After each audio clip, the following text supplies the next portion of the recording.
Hello friends, good morning. നമ്മളുടെ Kerala TV സീരിയലിലേക്ക് എല്ലാവർക്കും സ്വാഗതം. അങ്ങനെ നമ്മുടെ സുവർണയ്ക്ക് പിടി വീഴാൻ പോകണു. വരുൺ അന്നേരം ചോദിക്കുകയാണ്, നിന്നെ പോലീസ് പിടിച്ചാൽ നീ എൻ്റെ പേര് പറയുമോന്ന്. അത് കേട്ടപ്പോൾ ഇങ്ങനെ നിൽക്കുക.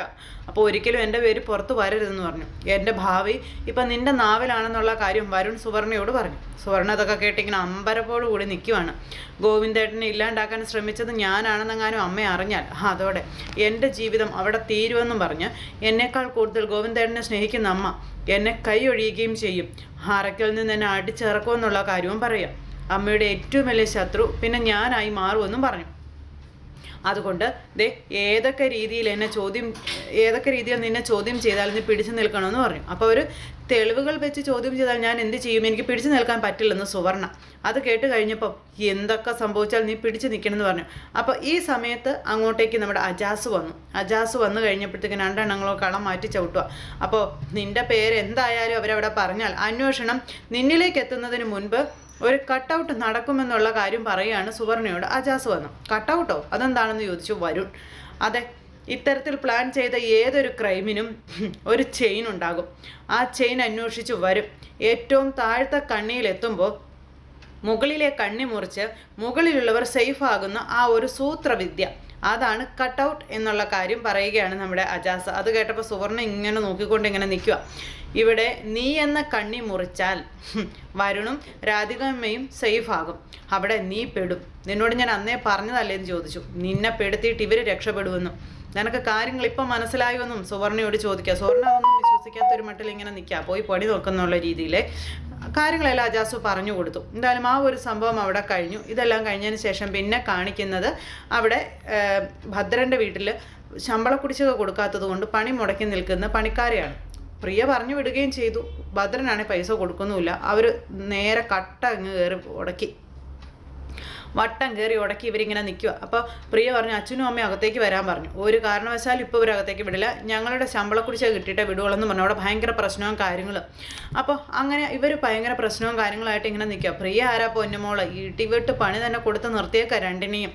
അപ്പോൾ പൈസ കൊടുക്കാൻ പറഞ്ഞപ്പോൾ എൻ്റെ കയ്യിൽ പൈസയൊന്നും ഇല്ലെന്നും പറഞ്ഞുകൊണ്ട് ഇങ്ങനെ ഓരോന്നൊക്കെ പറയണുണ്ട്. അപ്പോൾ ആ പൈസ വരെ നമ്മുടെ പ്രിയ അന്നത്തെ ആ ഒരു രീതിയിൽ എടുത്ത് മാറ്റിയതാണ്. അപ്പോൾ അങ്ങനെ ആ ഒരു സംഭവം നടന്നുകൊണ്ടിരിക്കുന്ന സമയത്ത് അനാഥാലയത്തിലേക്കുള്ള പിരിവിന് വേണ്ടിയിട്ട് രണ്ട് ചേച്ചിമാർ അങ്ങോട്ടേക്ക് വരുന്നു. അപ്പോൾ സിസ്റ്റർമാരാണ് വരുന്നത്. അപ്പോൾ അങ്ങനെ അവർ കയറി വന്നപ്പോൾ ശമ്പള കുടിശ്ശിക തന്നില്ലെങ്കിൽ പുറത്തുനിന്ന് ആരും അകത്തേക്ക് കയറ്റില്ല, അകത്തുനിന്ന് ആരും പുറത്തേക്ക് വിടില്ല എന്നൊക്കെ പറഞ്ഞ് അങ്ങനെയൊക്കെ പറഞ്ഞുകൊണ്ട് നിൽക്കുന്നു ഇവർ, ഈ ഗുണ്ടച്ചേട്ടന്മാർ. അപ്പോഴേക്കും ആ സിസ്റ്റർമാർ കയറി വന്നിട്ട്, ഇദ്ദേഹത്തിന് എന്തിനാണ് നിങ്ങളിങ്ങനെ വേദനിപ്പിക്കുന്നത്? ഇദ്ദേഹത്തെ പോലെ മനുഷ്യസ്നേഹിയായ ഒരാളെ ഇങ്ങനെയൊന്നും വേദനിപ്പിക്കരുതെന്നൊക്കെ പറഞ്ഞു.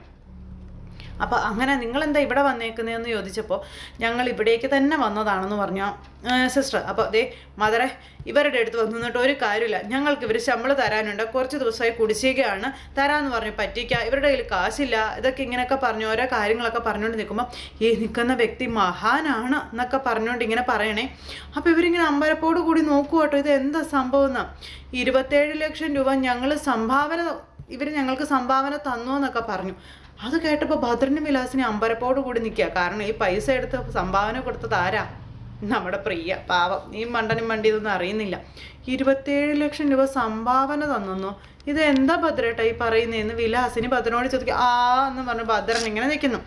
അനാഥാലയത്തിന് പുതിയ കെട്ടിടം പണിയാൻ 27 ലക്ഷം രൂപ സംഭാവന തന്ന ഭദ്രൻ സാറിന് നിങ്ങളുടെ ശമ്പളം വെറും നിസ്സാരമാണെന്നൊക്കെ പറഞ്ഞുകൊണ്ട് ഈ സിസ്റ്റർ ഇങ്ങനെ പറയണം. അപ്പോൾ സത്യമാണോ ഭദ്രൻ സാറേ എന്ന് ആ ജോലിക്കാരി ചോദിച്ചേ എന്ന് പറഞ്ഞിട്ട് ഇവരിങ്ങനെ നിൽക്കുക കേട്ടോ. അപ്പോൾ അക്കൗണ്ടിലുണ്ടായിരുന്ന 27 ലക്ഷം നിങ്ങൾ കൊണ്ട് തൊലച്ചല്ലേ എന്ന് വിലാസിനെ വിളിച്ച് മാറ്റി നിർത്തി ഭദ്രനോട് ചോദിച്ചപ്പോൾ ഞാൻ അറിഞ്ഞില്ലടിയെന്ന് ഭദ്രൻ.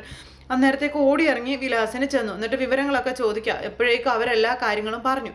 അത് പറഞ്ഞത് കേട്ട് കഴിഞ്ഞപ്പോൾ എന്നും പറഞ്ഞുകൊണ്ട് ഇങ്ങനെ നിൽക്കുക കേട്ടോ ആ ഒരു ഇതിൽ നമ്മുടെ വിലാസിനി. അപ്പോൾ സിസ്റ്റർ മരിയ അതിങ്ങ് എടുക്കാൻ പറഞ്ഞുകൊണ്ടൊരു രസീതും കാര്യങ്ങളും ഒക്കെ ഇങ്ങനെ കൊടുത്തു. അപ്പം അത് കൊടുത്ത് ആ ഒരു സമയത്ത് ഇങ്ങനെ ആ ഒരു ഇത് കണ്ടപ്പോൾ വിലാസിനിക്ക് മനസ്സിലായി ആ രസീതിൽ കൃത്യം പൈസ വരെ എഴുതി വെച്ചിട്ടുണ്ട്. അപ്പോഴേക്കും നമ്മുടെ പ്രിയ കിടന്നെടുത്ത് കിടന്ന് വരുള്ളൂ. എന്നാലും അച്ഛാ ആ പൈസ അച്ഛൻ കൊണ്ടേ നശിപ്പിച്ചെന്ന് ഓർത്ത് ഞാനും ഒരുപാട് തെറ്റിദ്ധരിച്ചു, എന്നോട് ക്ഷമിക്കണം കേട്ടോ അച്ഛാ എന്നൊക്കെ പറഞ്ഞു. പാവം ഭദ്രൻ്റെ കാച്ചും പോയി എല്ലാം പോയി ഇങ്ങനെ നിൽക്കുക.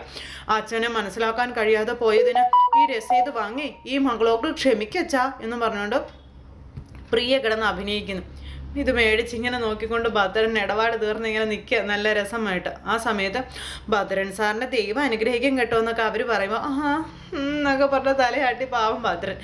അപ്പോൾ ബോസ് ഇത്ര വലിയ മനുഷ്യനാണെന്ന് ഞാൻ അറിഞ്ഞില്ലെന്ന് പറഞ്ഞ അടുത്ത ഗുണ്ടകൾ അങ്ങനെ നല്ല രീതിയിൽ അവരുടെ കണ്ണിൽ പൊടിയിട്ട് നമ്മുടെ പ്രിയ എല്ലാം കറക്കി കുത്തി ഒപ്പിച്ചു എന്ന് തന്നെ പറയാം. അപ്പോൾ അങ്ങനെ ഈ ഒരു ശമ്പള കുടിശ്ശിക നിങ്ങൾക്ക് തരുമെന്ന് ഉറപ്പാണ് എന്നും പറഞ്ഞുകൊണ്ട് ഈ സിസ്റ്റർമാർ തന്നെ ഇടപെട്ട് അവിടുത്തെ ജോലിക്കാരിയെയും അതുപോലെ ആ ബോഡി ഗാർഡ്സിനെയും പറഞ്ഞു വിടുന്നു. അപ്പോൾ ശരി, ഇത്രയും വലിയ നന്മ ചെയ്ത ഒരു മനുഷ്യന് കുറച്ച് സാവകാശം കൊടുക്കാം എന്നുള്ളൊരിതിൽ അവരങ്ങ് പോവുകയും ചെയ്തു. അവരങ്ങ് പോയി കഴിഞ്ഞപ്പോഴത്തേക്കും വിലാസിനെ ഇങ്ങനെ നിൽക്കും കേട്ടോ. ഭദ്രനെ ഇങ്ങനെ നോക്കുന്നുണ്ട്, ഇവരെ ഇങ്ങനെ നോക്കുന്നുണ്ട്. ഈ സമയത്ത് മദറെ അനാഥാലയത്തിന് ഉടനടി കാശ് ആവശ്യമില്ല എന്നുണ്ടെങ്കിൽ അതിങ്ങ് തിരിച്ചേൽപ്പിച്ചാൽ. അപ്പോൾ സോറി ഭദ്രൻ സാറേ, അത് ഇന്ന് രാവിലെ തന്നെ കെട്ടിടം പണിയുന്ന കോൺട്രാക്ടർക്ക് കൊടുത്തെന്നുള്ള കാര്യം മദർ പറയാം. അപ്പം അതും തേഞ്ഞൊന്നും പറഞ്ഞു ഭദ്രൻ ഇങ്ങനെ നിൽക്കുക. പാവം ഭദ്രൻ ഇപ്പോൾ ഒന്നുമില്ലാത്ത അവസ്ഥയായിപ്പോയി. ഇനിയും ഇങ്ങനെയുള്ള ആ സഹായങ്ങളൊക്കെ സാറിൻ്റെ കയ്യിൽ നിന്ന് ഞങ്ങൾ പ്രതീക്ഷിക്കുന്നുണ്ട് കേട്ടോ. എന്നാൽ നമുക്ക് ഇറങ്ങാം സിസ്റ്റർ മരിയ. ഈ കുടുംബത്തെയും നിങ്ങൾ ഓരോരുത്തരെയും സമർത്ഥമായി ദൈവം അനുഗ്രഹിക്കട്ടെ എന്നൊക്കെ പറഞ്ഞിട്ട് ഇതേപോലെ ഇനിയും ഞങ്ങൾ വരാം എന്നൊക്കെ പറഞ്ഞ് അവരങ്ങ് പോയി കഴിഞ്ഞപ്പം എന്നാലും അച്ഛൻ വലിയൊരു സംഭാവന ചെയ്തിട്ട് ഇരിക്കല്ലേ, അച്ഛൻ്റെ ജ്യൂസ് തരാം, അത് തരാം, ഇത് തരാമെന്നൊക്കെ പറഞ്ഞുകൊണ്ട് നമ്മുടെ പ്രിയ അവിടെ കിടന്ന് ഇങ്ങനെ വിരകുവാണ്. വിലാസിനി ഇയാളെയാണ് തുറച്ച് നോക്കിക്കൊണ്ട് ഇങ്ങനെ നിൽക്കുന്നു. അപ്പോൾ ആ ഒരു സംഭവം അങ്ങനെ അവിടെ നടക്കുക രസകരമായിട്ട്. ഇത് കഴിഞ്ഞപ്പോൾ നമ്മുടെ ഗോവിന്ദ് ഓഫീസിൽ നിന്ന് വീട്ടിലേക്ക് വരുമ്പോഴേക്കും അയ്യപ്പേട്ടൻ ഓടി ഇറങ്ങി ചെല്ലുന്നു. അപ്പം ഗീതുവിനോട് താങ്ക്സ് പറയണമെന്ന് പറഞ്ഞിട്ട് പറഞ്ഞും ചോദിച്ചു. അപ്പോൾ ഇന്ന് ഓഫീസിൽ നല്ല തിരക്കായിരുന്നു. അത് കഴിഞ്ഞ് അന്വേഷിച്ചപ്പോൾ ഗീതു വീട്ടിലേക്ക് പോകുന്നു എന്ന് പറഞ്ഞെന്ന് അയ്യപ്പേട്ടനോട് ഗോവിന്ദ് പറഞ്ഞപ്പോൾ ഗീതു കുഞ്ഞ് ഇങ്ങോട്ട് പോകുന്നോ, ഇതുവരെ ഇവിടെ എത്തിയില്ലോ. എത്തിയില്ലേ? അവൾ പിന്നെ എവിടെ പോയെന്ന് ചോദിക്കാം. ഷിബു വരുന്ന വഴി അവളെ കണ്ടോന്ന് ചോദിച്ചപ്പോൾ ഇല്ലയെന്ന് ഷിബുവും പറഞ്ഞു. പിന്നെ അവളെന്ത് ഇതുവരെ എത്താത്തതെന്ന് ചോദിക്കാം. സ്കൂട്ടറിൽ പോകേണ്ടെന്ന് ഞാൻ പലതവണ പറഞ്ഞേ, കേൾക്കണ്ടേ എന്നും പറഞ്ഞുകൊണ്ട് ദേഷ്യപ്പെടുന്നു. അപ്പം ഞാൻ പോയി അന്വേഷിച്ച് നോക്കട്ടെ എന്ന് ചോദിച്ചു ഷിബു. എവിടെയാണെന്ന് വെച്ചാൽ അന്വേഷിക്കാനാന്ന് ചോദിച്ചു. അന്നേരം ഗോവിന്ദൻ എവിടെയാണെന്ന് അറിയാലോ, ഒന്ന് വിളിച്ച് നോക്കാൻ പറഞ്ഞു. ഗോവിന്ദ് ഫോൺ എടുത്ത് വിളിക്കുന്നു. ഗീതുവിനെ കിട്ടുന്നില്ല. ഭയങ്കര ടെൻഷനായി. അവൾ എടുക്കുന്നില്ലല്ലോ എന്ന് പറഞ്ഞു. അപ്പോൾ അവൾ എടുക്കണില്ല എന്ന് പറഞ്ഞപ്പോൾ എങ്ങനെ എടുക്കാനാ, വാ തുറന്നാൽ അതിനോട് ദേഷ്യപ്പെട്ടില്ല സംസാരിക്കുകയുള്ളൂ, അതുകൊണ്ടായിരിക്കും കോൾ എടുക്കാത്തതെന്ന് അയ്യപ്പേട്ടൻ പറഞ്ഞപ്പോൾ എവിടെന്ന് ഞാനിപ്പോൾ അവളോട് ഒന്നും ദേഷ്യപ്പെടാറില്ല, വളരെ സൗമ്യമായിട്ടേ സംസാരിക്കാറുള്ളൂ എന്ന് പറഞ്ഞു. അങ്ങനെ എനിക്കിപ്പോൾ സംസാരിക്കാൻ കഴിയുള്ളൂ. അമ്മയെ അവൾ സ്നേഹിച്ച് തുടങ്ങിയ എല്ലാ പ്രശ്നങ്ങളും ഇവിടെ തീരും എന്നും പറഞ്ഞുകൊണ്ട് ഇങ്ങനെ സംസാരിച്ചുകൊണ്ട് നിൽക്കുമ്പോഴേക്കും നമ്മുടെ ഗീതു അങ്ങോട്ടേക്ക് വന്നു. ഗീതു അങ്ങോട്ടേക്ക് സ്കൂട്ടറിന് വരുന്നത് കണ്ടപ്പം ഓഫീസിൽ നിന്ന് നേരത്തെ പോകുന്നതല്ലേ, പിന്നെ നീ എന്താ ഇങ്ങോട്ട് വരാൻ താമസിച്ചെന്ന് ഗോവിന്ദൻ ഗീതുവിനോട് ചോദിക്കാം. എല്ലാ ദിവസവും കണ്ണേട്ടം വരുമ്പോൾ ഞാനല്ലേ കാത്തു നിൽക്കുന്നത്, ഇത്തവണ ഒരു ചേഞ്ച് ആയിക്കോട്ടെ എന്ന് കരുതിയെന്ന് പറഞ്ഞു ഗീതു. ഭാര്യ ഓഫീസിൽ നിന്ന് വരുമ്പോൾ ഭർത്താവ് കുളിച്ച് സുന്ദരനായി കയ്യിലൊരു കപ്പ് കാപ്പിയുമായി ഭാര്യയെ സ്വീകരിക്കുന്നു. എത്ര മനോഹരമായ ആചാരമല്ലേ എന്നൊക്കെ ചോദിച്ചു ഗീതു. പിന്നെ അല്ല എന്ന് പറഞ്ഞ അയ്യപ്പേട്ടൻ. അപ്പോഴേക്കും എനിക്ക് പഴയ ആചാരങ്ങളാണ് ഇഷ്ടം. നീ നേരത്തെ പോന്നു എന്ന് അറിഞ്ഞപ്പോൾ പൂമുഖവാതിൽ സ്നേഹം വിടർത്തുന്ന ഒരു പൂന്തിങ്കളായി നീ നിൽക്കുമെന്ന് ഞാൻ പ്രതീക്ഷിച്ചില്ല എന്നും പറഞ്ഞോണ്ട് ഗോവിന്ദൻ. അറിയാതെ പറയുന്നതൊക്കെ നമുക്ക് തന്നെ തിരിച്ച് കിട്ടും കേട്ടോ എന്നും പറഞ്ഞുകൊണ്ട് ഇങ്ങനെ അയ്യപ്പേട്ടൻ അത് കേട്ടപ്പോൾ പറഞ്ഞു, അല്ല അയ്യപ്പേട്ടൻ, എൻ്റെ കണ്ണേട്ടനെ അങ്ങനെ എന്നെ കാണുന്ന ആഗ്രഹം ഉണ്ടെങ്കിലേ ഒരു സൂചനയൊക്കെ എനിക്ക് തരണ്ടേന്ന് ചോദിച്ചു. അതൊക്കെ മോളങ്ങ് ഊഹിച്ചെടുത്തോളണമെന്ന് അയ്യപ്പേട്ടൻ. എനിക്ക് അത്രയ്ക്ക് അങ്ങ് ഊഹിക്കാനൊന്നും പറ്റില്ല അയ്യപ്പേട്ട. പറ്റിയിരുന്നെങ്കിലേ ഞാൻ അഞ്ജന കണ്ണെഴുതി ആലിലെ താലി ചാർത്തി അറപ്പുര വാതിൽക്കൽ കാത്തു നിന്നേനെ എന്നൊക്കെ നമ്മുടെ ഗീതു. അപ്പോൾ ഷിബുവേ, നമ്മളിനി ഇവിടെ നിന്നിട്ട് കാര്യമില്ല, നമുക്ക് പോകാമെന്ന് പറഞ്ഞ അയ്യപ്പേട്ടൻ ഷിബുവിനെയും കൂട്ടിക്കൊണ്ട് പോവുക. അപ്പോൾ ഗോവിന്ദനാകെ ചമ്മിപ്പോയി. അത് എന്നൊക്കെ പറഞ്ഞുകൊണ്ട് ഇങ്ങനെ നിൽക്കുമ്പോൾ എന്താ അഞ്ജന കണ്ണെഴുതുന്നത്, കണ്ണൻ ഇഷ്ടമല്ലേ എന്ന് ചോദിച്ചു ഗീതു. അഞ്ജന കണ്ണെഴുതി എൻ്റെ സന്യാസിനിയായി എൻ്റെ മുന്നിൽ നിൽക്കുന്നത് എനിക്ക് ഇഷ്ടമല്ലെന്ന് പറഞ്ഞുകൊണ്ട് ഗോവിന്ദൻ ഇങ്ങനെ ദേഷ്യപ്പെട്ട് കയറി പോവുക. അങ്ങനെ ഗോവിന്ദൻ പോയപ്പോൾ ഇച്ചിരി ഓവറായി പോയെന്ന് ഓർത്ത് നിൽക്കുവാണ് നമ്മുടെ ഗീതു. ഇതെല്ലാം കഴിഞ്ഞതിന് ശേഷം പിന്നീട് ഗീതു അകത്തേക്ക് കയറി ചെന്നപ്പോൾ വ്യാജരേഖ ഉണ്ടാക്കിയത് നമ്മുടെ രാധികാമ്മയാണെന്ന് നീ പോലീസിനോട് പറഞ്ഞില്ലല്ലോ, അതുകൊണ്ട് ഇവിടെ എല്ലാവർക്കും സന്തോഷമാകുമെന്ന് ഞാൻ കരുതിയത്. പക്ഷേ കൂടുതൽ ടെൻഷനായിട്ടാണ് ഞാനിവിടെ കാണുന്നത് എന്നുള്ള കാര്യം രേഖ പറയാം. ഇതുകൊണ്ടൊന്നും രാധികാമ്മ നേരെ ആവില്ല ചേച്ചി. ഓരോ ദിവസവും ഫ്രഷ് ആയിട്ടുള്ള പണികൾ ഇങ്ങനെ കൊടുത്തോണ്ടേ ഇരിക്കണമെന്ന് പറഞ്ഞു. പുതിയ പണി വല്ലതും നീ ഒപ്പിച്ചോ എന്ന് രേഖ ചോദിച്ചപ്പോൾ തിരി കുശുമ്പ് വർക്കൗട്ട് ആവുന്നൊരു പണി ഒത്തു വന്നിട്ടുണ്ട് എന്ന് പറഞ്ഞു. അപ്പോൾ നീ അടിച്ച് പൊളിക്കടി മോളെ, അതാ എനിക്ക് കാണണ്ടേന്ന് രേഖ പറഞ്ഞപ്പം അല്ല രേഖേച്ചി, അമ്മായിമ്മയ്ക്കൊരു പണി കൊടുക്കണമെന്ന് രേഖേച്ചിക്കും തോന്നാറില്ലെന്ന് ചോദിച്ചു. ഞാൻ പണി കൊടുക്കുന്ന ആരും അറിയാറില്ല, ഒതുക്കത്തിലാണെന്ന് രേഖ പറഞ്ഞു. നോക്കോട്ടെ, ഇങ്ങനെ രാധികാമ്മ എപ്പോഴും ഗ്യാസ് സ്റ്റവിൻ്റെ കംപ്ലൈൻറ്റ് പറയാറില്ലേ, അതെൻ്റെ പണിയാണെന്ന് പറഞ്ഞു നമ്മുടെ രേഖ. അമ്പടി കള്ളി എന്ന് ഗീതു അന്നേരം പറഞ്ഞേ. അങ്ങനെ ഇത് കേൾക്കാനുള്ള ആകാംക്ഷയോടെ ഇങ്ങനെ നിൽക്കാം. അപ്പോൾ ഇതും അയ്യോ എൻ്റെ പണി മുഴുവൻ രാധിക അമ്മയ്ക്കും വരുണേട്ടനും മാത്രം ഡെഡിക്കേറ്റ് ചെയ്ത് വെച്ചിരിക്കുകയാണെന്ന് രേഖ പറഞ്ഞു. സമാധാനമായി ഗീതുവിന്. നമുക്ക് പണിയൊന്നും കിട്ടുന്നില്ലല്ലോ. അപ്പോഴേക്കും എന്തേ അങ്ങോട്ടേക്ക് നമ്മുടെ കാഞ്ചന വന്നു. ഗോവിന്ദ മാമന് ഫ്രഷായി ചൂടാക്കിയ ചായ റെഡിയെന്നും പറഞ്ഞു. അപ്പോൾ ചൂടാക്കിയ ചായ കാഞ്ചനക്ക് തന്നെ കുടിച്ചാൽ മതി, കണ്ണേട്ടന് പുതിയ ചായ വേണമെന്ന് പറഞ്ഞു. അങ്ങനെ കാഞ്ചനയെ കൊണ്ട് ഗീതു പുതിയ ചായ ഇടിക്കുക. ഈ സമയത്ത് ഈ ചായ കൊണ്ടുവന്ന് രാധികാമ്മയ്ക്ക് കൊടുക്കാൻ പറഞ്ഞു. രാധികാമ്മയ്ക്ക് ചൂടായ ചായ കുടിക്കാമോ? രാധികാമ്മയ്ക്കൊക്കെ പ്രായമായി, മുക്കിൽ പല്ല് വന്നു. ഇതേ കുഴിയിലേക്ക് കാല് നീട്ടിയിരിക്കുന്നവരല്ലേ ഇങ്ങനെയൊക്കെ ചായ കുടിക്കേണ്ടതെന്ന്. അപ്പോൾ രാധിക അങ്ങോട്ടേക്ക് വന്നപ്പോൾ നമ്മുടെ ഗീതു പറയാം. അപ്പോൾ രാധിക അപ്പുറം നിന്നത് കേൾക്കുന്നുണ്ട്. രാധിക പല്ലുറുമി നിൽക്കും കേട്ടോ. പിന്നെ ഇപ്പം നമ്മുടെ കമ്പനിയുടെ കാര്യങ്ങളൊക്കെ അവിടെ എടുത്തിട്ടു. കമ്പനിയിൽ ഇപ്പം എനിക്ക് ഭയങ്കര തിരക്കാണെന്നും അതുപോലെ യങ് ലേഡിയായ ഞാൻ അവിടുത്തെ പ്രസിഡൻ്റ് ആയതോടുകൂടി കാര്യങ്ങളൊക്കെ നല്ല അടിപൊളിയായി എന്നൊക്കെ പറഞ്ഞു. പിന്നെ സ്വീകരണങ്ങളുടെ ബഹളവാ, പൊന്നാടകളും സമ്മാനങ്ങളും ബൊക്കകളും സൂക്ഷിക്കാനായിട്ട് വേറൊരു വീടും കൂടി വാങ്ങേണ്ടി വരുമെന്ന് ഞാൻ കണ്ണനേട്ടനോട് പറഞ്ഞിട്ടുണ്ടെന്നൊക്കെ ഗീതു നിന്ന് പറയാട്ടോ. രാധിക ഇങ്ങനെ പല്ലു പിടിച്ച് കയ്യും പിടിച്ച് ഇങ്ങനെ നിൽക്കുന്നുണ്ട്. അപ്പം രാധിക മാമി ആയിരുന്നില്ലേ പഴയ പ്രസിഡന്റ്? മാമിക്കാരും സ്വീകരണം കൊടുത്തതായി ഞാൻ കേട്ടിട്ടില്ലല്ലോ എന്ന് പറഞ്ഞു കാഞ്ചന. പാവ രാധികാമ്മ. അപ്പോൾ രാധിക ഇവർ കണ്ടു പപ്പ വെച്ചുകൊണ്ടിരിക്കുക. രാധികാമ്മേ, സ്വീകരണം ഏറ്റുവാങ്ങാൻ ആഗ്രഹം ഉണ്ടെങ്കിലേ എൻ്റെ കൂടെ വന്നോളാൻ പറഞ്ഞു ഗീതു രാധികയോട്.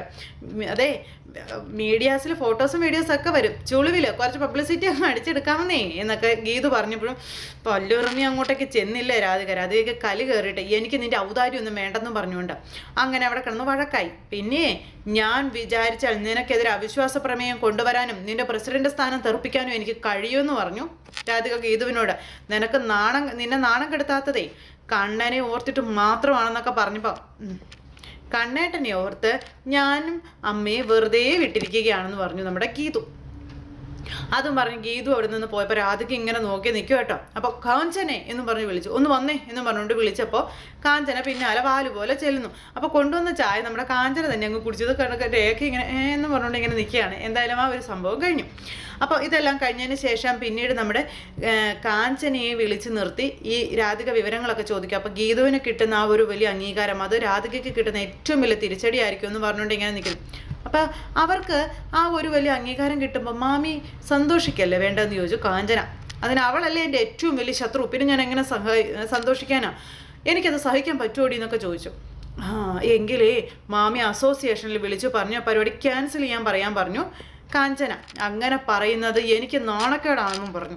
അങ്ങനെ ഇരിക്കുമ്പോൾ അതും മാത്രമല്ല അസോസിയേഷനിലെ അംഗങ്ങളിൽ ഭൂരിപക്ഷവും അവൾക്കൊപ്പമാണെന്നുള്ള കാര്യം പറയാം. ആണോ? അങ്ങനെയാണ് ഒന്നും നടക്കുകയില്ല. അപ്പം ഗീതുവിനായിട്ട് പണി കൊടുക്കാൻ രണ്ടെണ്ണങ്ങളും കൂടെ പ്ലാൻ ചെയ്യുക. ഗീതു ഒരു കാരണവശാൽ ഇവിടുന്ന് സ്വീകരണത്തിന് പോകരുത്, അതിനുള്ള പണി നീ ഒപ്പിക്കണമെന്ന് പറയുക കാഞ്ചനോട്. അപ്പം ഞാൻ എപ്പടി ചോദിച്ചാലും താറ ഐഡിയ മാത്രമേ എൻ്റെ മനസ്സിൽ വരൂ, നല്ല ഐഡിയ പറ, ഒരു ഐഡിയ പറഞ്ഞു താ എന്ന് പറഞ്ഞു കാഞ്ചനയോട് രാധിക. അങ്ങനെയാണെങ്കിൽ ഒരുപാട് സീരിയൽ ഐഡിയകളുണ്ട്, എല്ലാം പക്ക തറയാം, 75 വർഷമായി ഓടിക്കൊണ്ടിരിക്കുന്നതാണ് അതെന്നൊക്കെ പറഞ്ഞപ്പോൾ നീ ഒന്ന് പറഞ്ഞ് തൊലയ്ക്കാൻ പറഞ്ഞു. ഭക്ഷണത്തിലോ ജ്യൂസിലോ നമുക്ക് സോപ്പ് കൂടി കലക്കി കൊടുക്കാമെന്ന് പറഞ്ഞപ്പോൾ അവളുടെ മൂക്കെന്താ അടഞ്ഞിരിക്കുകയാണോ, മണം കിട്ടില്ലേന്ന് ചോദിച്ചു രാധിക. ഞാൻ കണ്ട സീരിയലിലൊന്നും അപ്പടി മണം കിടക്കില്ലേ? അത് പോട്ടെ, വേറൊരെണ്ണം പറയട്ടെ. നടന്നു വരുമ്പോൾ പഴത്തൊലി ഇട്ട് കൊടുക്കാം. ഓ, ആ പഴത്തൊലി നിന്റെ വായിലാ കുത്തി തിരികേണ്ടതെന്ന് പറഞ്ഞു കാഞ്ചനയോട് രാധിക. അങ്ങനെ ആലോചിച്ച് ഓരോന്ന് പറയാം. അപ്പോൾ എന്തായാലും രക്തചന്ദനം കലർത്തി മുഖത്ത് തേച്ചിട്ടാണല്ലോ മകൾ കിടക്കുന്നത്. ഞാനത് ഗീതു പാപ്പയോട് പറഞ്ഞെന്നുള്ള കാര്യം പറഞ്ഞു. അതൊക്കെ എന്തിനാ നീ പറയാൻ പോയത്? മാമിയുടെ സൗന്ദര്യ രഹസ്യമല്ലേ, ഞാൻ അറിയാതെ പറഞ്ഞു പോയതാണെന്ന് പറയുമ്പോൾ ഇനി എന്താ ചെയ്യുന്നത്? അപ്പം ഗീതുപാപ്പ എന്നോട് പറയാ നാളത്തെ സമ്മേളനത്തിന് പോകുമ്പോൾ മുഖം തൊടുത്തു മിനുങ്ങാൻ പാപ്പാവൾക്ക് രക്തസന്ദനം കലക്കി കൊടുക്കണമെന്ന്. അപ്പോൾ അങ്ങനെയാണെങ്കിൽ അവൾക്കതിനകത്ത് എന്തെങ്കിലും കലക്കി കൊടുക്കാമെന്നുള്ള കാര്യം പറയാം. അപ്പോൾ ഇത് നമ്മുടെ രേഖ അവിടെ നിന്ന് ഒളിഞ്ഞു നിന്ന് കേട്ടു. രേഖ ഇത് കേട്ടിട്ട് രേഖയാണ് ഇത് ചെന്ന് ഗീതുവിനോട് പറയാൻ പോകുന്നത്. അത് ചക്കന് വെച്ചത് കൊക്കിന് കൊണ്ടുവന്ന് പറയുന്നത് പോലെ ഗീതുവിന് വെച്ചത് രാധികയ്ക്ക് കൊള്ളാൻ പോകുന്നു. രാധിക അടിമുടി വിറയ്ക്കാൻ പോകുന്നു. അപ്പോൾ അത്തരത്തിലുള്ള വിശേഷങ്ങളൊക്കെ ആയിട്ട് നമ്മുടെ ഇന്നത്തെ കഥ വന്നിട്ടുണ്ട്. അപ്പോൾ എല്ലാവരും കാണണം, ആരും തന്നെ മിസ് ചെയ്ത് കളയരുത്. എല്ലാവർക്കും നല്ലൊരു ദിവസം ആശംസിക്കുകയാണ്. നന്ദി.